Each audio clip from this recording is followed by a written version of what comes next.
नमस्कार, मैं अभिषेक उपाध्याय। आप देख रहे हैं टॉप सीक्रेट। यूपी पुलिस का स्थायी राजेश्वर कौन होने जा रहा है? परमानेंट राजेश्वर, ये सवाल इस समय लगातार गहराता जा रहा है। राजेश्वर का मतलब होता है जो राज्य का ईश्वर हो। तो यूपी के पुलिस राज्य का नया स्थायी राजेश्वर कौन होने जा रहा है? केंद्र को यानी कि यूपीएससी को यूपी से करीब 35 से 40 आईपीएस के नाम भेजे गए। होना यह था कि यूपीएससी को 3 नामों का एक पैनल भेजना था और उनमें से किसी एक को यूपी का नया स्थायी राजेश्वर यानी कि स्थायी डीजीपी होना था, मगर पेंच फंस गया। पेंच इस तरह से फंस गया कि यूपीएससी ने वापस कर दिया वो स्थायी डीजीपी का जो प्रपोजल था, उसको लौटा दिया यूपी सरकार को। और जो ये लौटाया, इसको लेकर के बहुत ज्यादा सवाल खड़े हो गए हैं, बहुत ज्यादा चर्चाएं शुरू हो गई हैं कि आपने 4 साल बाद तो आपने कोई प्रपोजल भेजा स्थायी डीजीपी बनाने के लिए। 4 साल बाद 11 मई 2022 जब ये खबर सामने आई कि मुकुल गोयल को परमानेंट डीजीपी के पद से अचानक ही हटा दिया गया है, तब से लेकर के आज तक 4 साल बीत गए हैं, करीब 4 साल पूरे होने जा रहे हैं, कोई भी स्थायी डीजीपी नहीं मिला है। राज्य सरकार ने कोई पैनल भी नहीं भेजा। राज्य सरकार जिनको पसंद करती उनको कार्यवाहक डीजीपी बनाती रही ताकि अपनी पसंद का डीजीपी यहां पर बना रहे।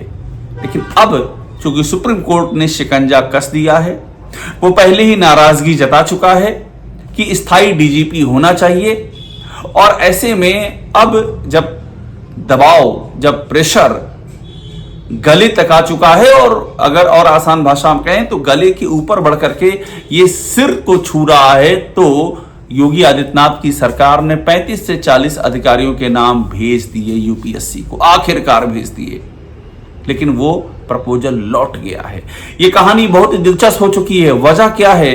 किसका नाम भेजा गया और उसमें क्या क्या लिख दिया गया? वो कौन सी नोटिंग लगा दी गई ताकि कोई अधिकारी, भले ही वो वरिष्ठता क्रम में टॉप पर हो, लेकिन वो स्थायी डीजीपी ना होने पाए। ये आखिरकार इस तरह की चीजें क्यों की गई? और 2022 में पूछा था यूपीएससी ने योगी आदित्यनाथ की सरकार से कि आपने मुकुल गोयल को जो अचानक हटा दिया परमानेंट डीजीपी से, क्यों हटा दिया? 2022 से आज तक उस हमारी सोर्सेस कहते हैं कि वो जो क्वेरी थी यूपीएससी की, वो आज तक अनुत्तरित है, आज तक उसका कोई जवाब नहीं दिया गया है। तो ऐसे में पेच फंस गया है कि यूपी पुलिस का नया राजेश्वर कौन होने जा रहा है। कहानी शुरू होती है 1990 से 1996 बैच के बीच के 35 से 40 आईपीएस अधिकारियों के नाम यूपीएससी को भेजे गए। उम्मीद ये थी कि यूपीएससी 3 अधिकारियों का पैनल बना करके भेजेगी और उसमें वरिष्ठता के क्रम के आधार पर और पात्रता के आधार पर किसी एक को स्थायी डीजीपी चुन लिया जाएगा। उसमें सबसे जो रोचक मामला निकला वो निकला रेणुका मिश्रा का।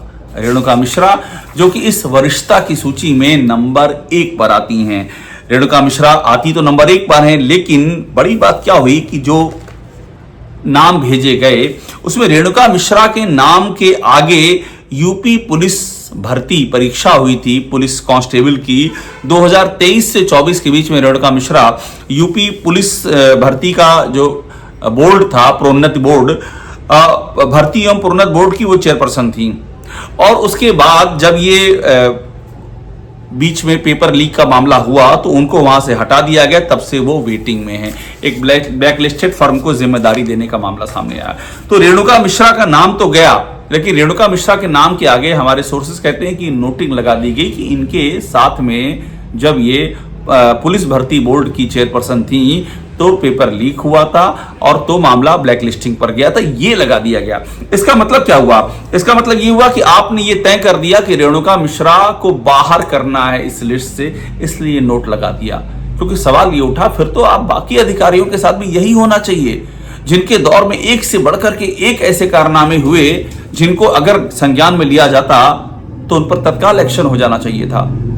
पूर्व कार्यवाहक डीजीपी प्रशांत कुमार के दौर में जिस तरह से महाकुंभ में महाभगदड़ हुई, महाव्यवस्था के महाबद इंतजामी की तस्वीरें सामने आई, उनके कार्यवाहक डीजीपी रहते हुए वो कहानी सामने आई कि 5-5 लाख रुपए कैश दे करके जिनके परिजनों की मौत हुई, उनकी बॉडी को वहां से डिस्पोज ऑफ कर दिया गया 5 लाख रुपए कैश देकर के, ताकि वो महाकुंभ की भगदड़ में मरने वालों की सूची में ना आने पाए, वो सूची लंबी ना होने पाए।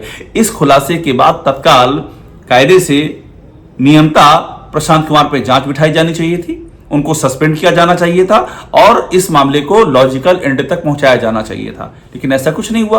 उल्टा प्रशांत कुमार को जब वो रिटायर हुए, उनका एक्सटेंशन भी नहीं हो पाया, उसके बाद नियम शर्तें बदल करके शिक्षा सेवा चयन बोर्ड का चेयरमैन बना दिया गया। इतने यूपी में जो प्राचार्य थे, जो शिक्षा से जुड़ी हुई हस्तियां थी, सब दरकिनार। एक आईपीएस, पूर्व आईपीएस जिनका ट्रैक रिकॉर्ड कई गंभीर आरोपों से जुड़ा हुआ है, उनको वहां बना दिया गया। संजय प्रसाद पर कोई एक्शन कभी नहीं लिया गया।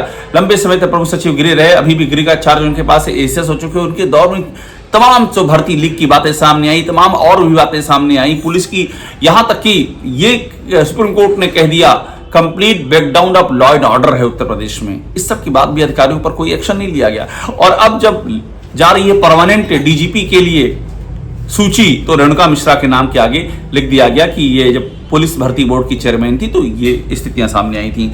अब देखिए, कहानी ये भी है कि 4 साल से यूपी में कार्यवाहक डीजीपी हैं।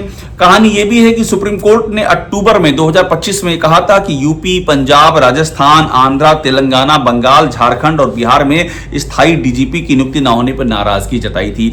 इसमें से ये सब जो है, जहां अपोजिशन की सरकारें हैं, बिहार में बीजेपी जेडीयू की सरकार, लेकिन उस समय जो होम था वो नीतीश कुमार के पास था जब सुप्रीम कोर्ट ने नाराजगी जताई। यानी कि यूपी इकलौता ऐसा था जो कि स्थायी डीजीपी के लिए पैनल नहीं भेज रहा था।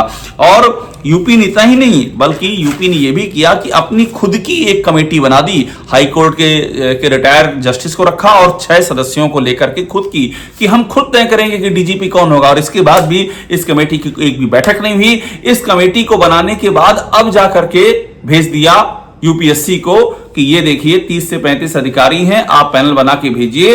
और उसमें भी रेणुका मिश्रा के नाम के आगे लिख दिया कि नहीं, रेणुका मिश्रा जो ये तो पुलिस भर्ती बोर्ड में इनका जो ट्रैक रिकॉर्ड है वो ठीक नहीं है, वो लिख दिया।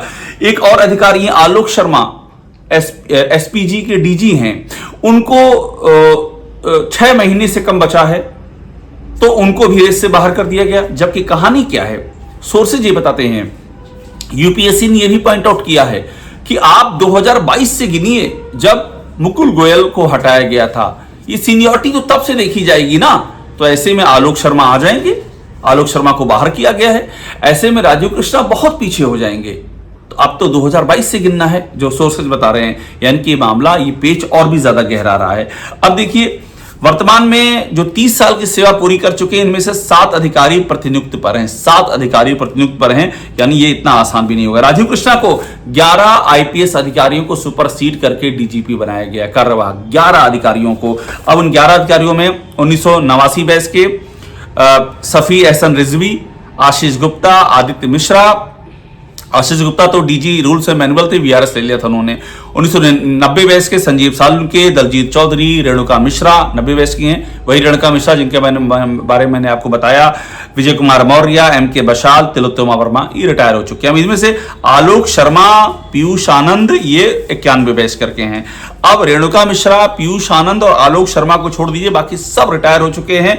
आलोक शर्मा में ये कह दिया कि 6 महीने से कम है, इसलिए वो भी रेस से बाहर हो गए। और रेणुका मिश्रा के आगे लिख दिया गया कि रेणुका मिश्रा पुलिस भर्ती बोर्ड के दौरान ट्रैक रिकॉर्ड खराब था। यानी कि पूरी रास्ता राजीव कृष्ण को स्थायी डीजीपी बनने का साफ होता दिख रहा है। अब आप देखिए, बड़ी बात एक और है कि 11 मई 2022 जब ये खबर आती है कि मुकुल गोयल को हटाया गया है, उसके बाद से देवेंद्र सिंह चौहान, राजकुमार विश्वकर्मा, विजय कुमार, प्रशांत कुमार, ये 4 बन चुके हैं कार्यवाहक डीजीपी और 5वें हैं राजीव कृष्ण। यानी कि लगातार कार्यवाहक डीजीपी ही चल रहा है। सवाल ये भी है कि अब 2022 से गिनने की बात हो रही है कि जब मुकुल गोयल को हटाया गया था तब से गिनी है सीनियरिटी। तो ऐसे में जो रिटायर हो गए, जिनका हक मारा गया, उनको भी तो कंपनसेशन मिलना चाहिए, क्योंकि वो तो रेस में आते। अगर आपने ये कार्यवाहक डीजीपी के आड़ में स्थायी डीजीपी के रास्ते को खत्म न किया होता उनके, तो उनका भी हक होता, तो उनको भी कंपनसेशन की बात सामने आ रही है। कुछ अधिकारी ऐसे हैं जो केंद्र में भी इम्पैनल हो गए हैं, डीजी पद पर अभी 25 में हुए हैं। अखिल कुमार हुए हैं, प्रकाश टी हुए हैं, राजा श्रीवास्तव हुए हैं, सुजीत पांडे हुए, कि ये इम्पैनल हो गए हैं डीजी में। केंद्र में। तो ऐसे में ये बहुत सारे इश्यूज हैं जिनको अब टेकअप करना होगा। राजीव कृष्ण अभी कार्यवाहक डीजीपी हैं। राजीव कृष्ण का अपना जो बैकग्राउंड है, उस बैकग्राउंड में उनके साथ कई सारी पुलिस उपलब्धियां हैं, कुछ विवाद हैं उनके साथ में, लेकिन उनका जो बैकग्राउंड है, जिसे कहते हैं पॉलिटिकल बैकग्राउंड कहिए, जिसे कहते हैं कि नौकरशाही में बैकग्राउंड कीजिए, वो काफी स्ट्रांग बैकग्राउंड है। लेकिन सवाल ये है कि अब सीनियरिटी पर बात होगी या बैकग्राउंड पर बात होगी।